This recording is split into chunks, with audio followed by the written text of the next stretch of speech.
Hey, what's up, everybody? It's Charles Sabanson, and welcome you guys to another episode of the DREAMERSPRO show, where we cover everything from sports, hot topics, classic debates, entertainment, and we give you guys a fresh perspective on things and how we see them. And we got a show in store for you guys. Before we get into it, please make sure you like the video and subscribe to the channel. So, as you guys know, a lot of people in media have been making this big hoopla about the coaching skills of JJ Redick.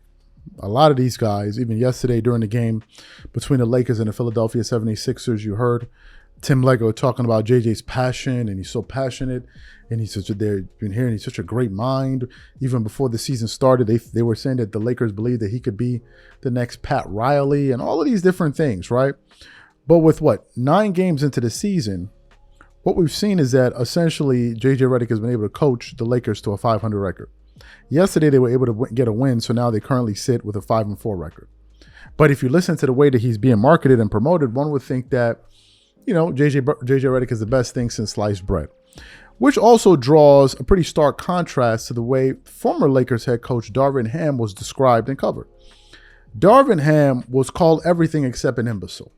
They were saying Darvin Ham is confused. He doesn't know what he's doing. He doesn't understand lineups. He doesn't understand substitutions. All of these different things. When things would go wrong, he would just put his hands in his pocket. So I think a lot of Lakers fans feel much more confidence.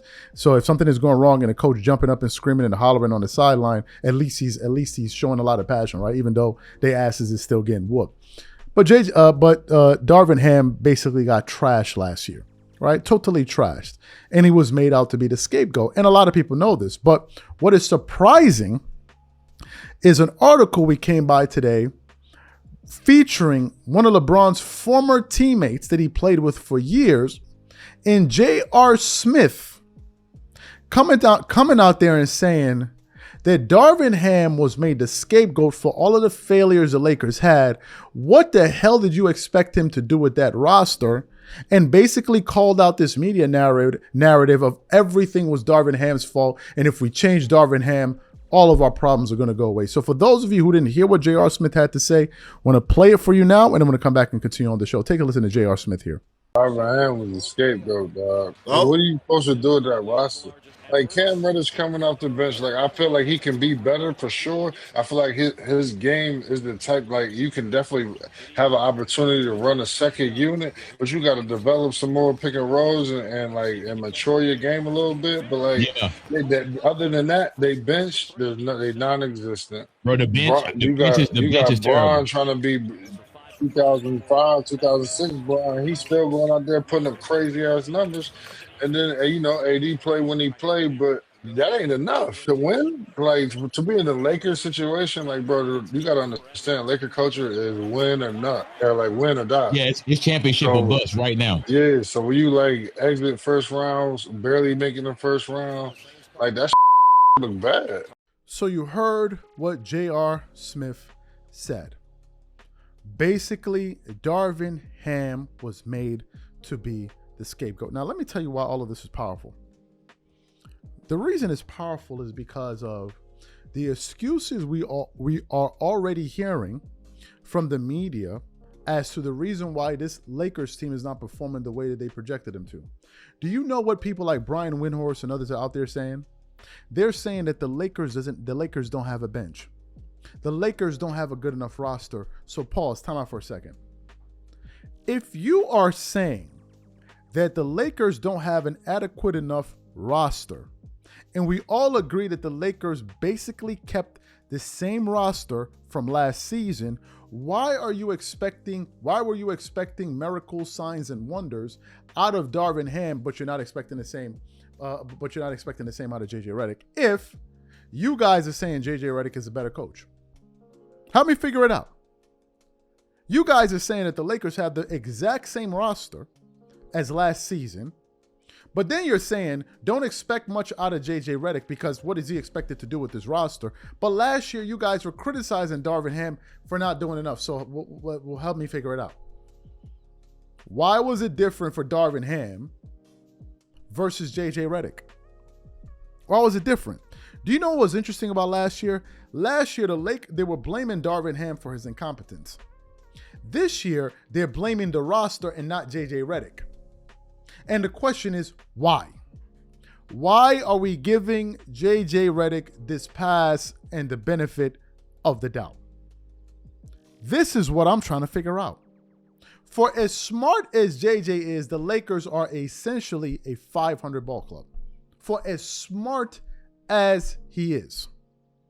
For as bad as Darvin Ham was as a coach, he was good enough to help them win that in-season cup, which a lot of you dudes were twerking it up, slapping each other with honey all day long, screaming and hollering, talking about, hey, we won the in-season tournament. Put it up, put it up, put it up. Raise the banner, raise the banner. You dudes was twerking everywhere, knocking over people, busting it wide open because y'all was hollering and screaming about the NC. Well, wasn't Darvin Ham the coach that wasn't he good enough to help them win that? Also, if Darvin Ham was so incompetent,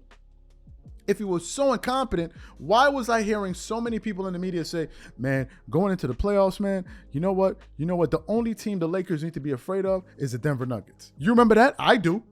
The only team they need to be afraid of is the Denver Nuggets. But also the Denver, they can beat everybody. So if you felt comfortable or confident enough for the Lakers to be able to beat anybody with Darvin Ham, what are you talking about? What are you talking about?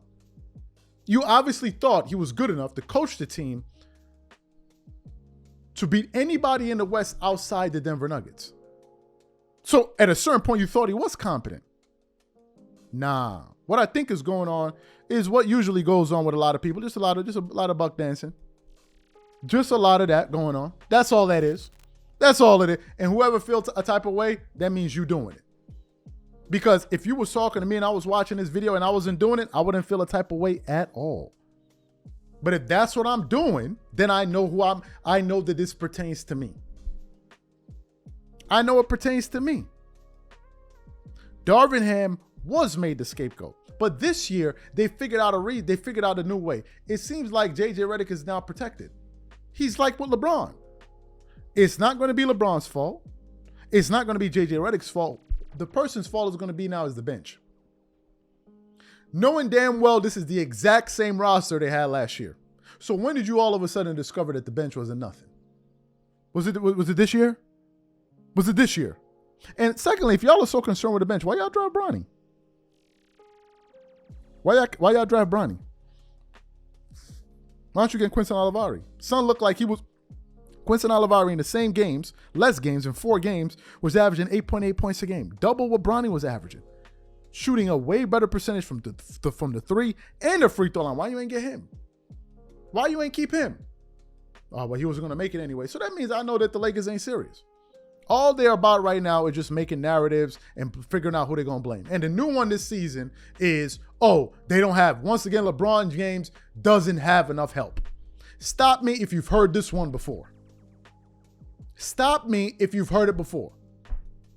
And then you got his clown-ass supporters. Whenever the team loses, they're going to put up everybody on their thumbnail except LeBron. But when they win, they're going to start rubbing their titties with honey and then put LeBron up there and be like, he the GOAT, beating their meat to a bunch of LeBron James highlights. That's what they be doing.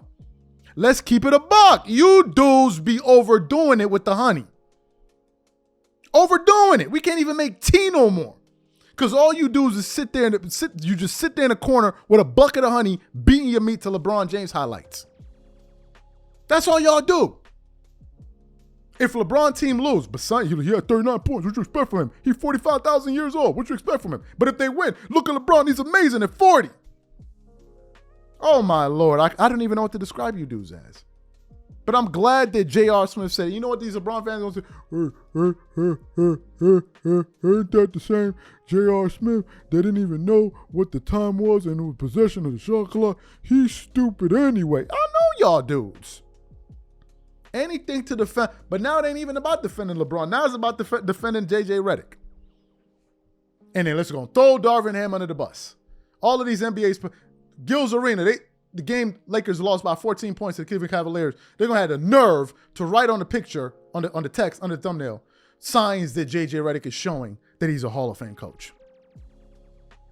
A Hall of Fame coach with a 500 record, basically.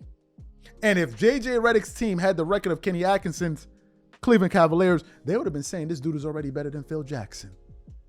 They would have been saying this dude is better than Greg Popovich. I know you dudes. We know y'all. We know y'all. These are my thoughts. Whatever you guys think, please leave your thoughts and comments in the comment section. Catch you on the next show. Peace.